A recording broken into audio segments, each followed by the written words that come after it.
ଖାଇବା ପାଇଁ ସବୁ ସରିଗଲା। କଣ କରିବୁ? ଆମର ଦ୍ରୁତ ଗତି ମହାବିପତ୍ତି ଲେଖିକିରି କିଛି ଲାଭ ହେଲାନି। ମୋ ଭଉଣୀର ସଂସାର ସରକାର କରିଦେଲା। ସରକାର ମଦ ବନ୍ଦ କଲେନି। ଲାଷ୍ଟ ପରଦିନ ରାତି 12ଟାରେ କଥା ହେଇଛୁ। ଘରକୁ ଆସିବେ କହିଥିଲେ, ଫ୍ରିଜ କିଛି ଖରାପ ଥିଲା ରିପେୟାର ପାଇଁ ଆସିବେ। ସମ୍ପ୍ରଦାୟ ଶ୍ରେଣୀର ଲୋକ ଏମିତି ରାତି ଅଧରେ ବିକଳ ଭାବରେ ଗାଡି ଚଲେଇବେ, ଜୀବନ ଚାଲିବ। ଏଠି ଆମର କହିବାର କଣ ଅଛି? ସରକାରଙ୍କର ମଦ ବନ୍ଦ ହଉନି, ସରକାରଙ୍କର ବେପାର ପାଇଁ ମଦ ବଢା ହଉଛି। ଆମ ପରିବାର ଉଚ୍ଛନ୍ନ କରିଦେଲେ ସରକାର, ଆଉ କଣ କହିବା ଏ ବିଷୟରେ? କାର୍ଯ୍ୟାନୁଷ୍ଠାନ ଦରକାର।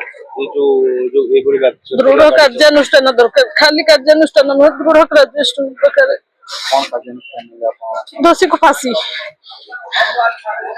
ଆଉ ସରକାରଙ୍କୁ ବି କହୁଛୁ, ଦୟାକରି ମୋ ପରିବାର ଭଳିଆ ଆଉ କାହା ପରିବାର ଉଜାଡନ୍ତୁନି। ବହୁତ ଉଜାଡି ଦେଲେ, ମୋ ପରିବାରକୁ ସଜାଡି ଦିଏ। ମତେ ମୋର କ୍ଷତିପୂରଣ ଦରକାର। ମୋ ଭଉଣୀର ଯାହାବି ଯାଇଛି ସେଇଟା ତ ଫେରିବନି। ସରକାରଙ୍କୁ କହୁଛି ମଦ ସମ୍ପୂର୍ଣ୍ଣ ଭାବରେ ବନ୍ଦ କରାଯାଉ।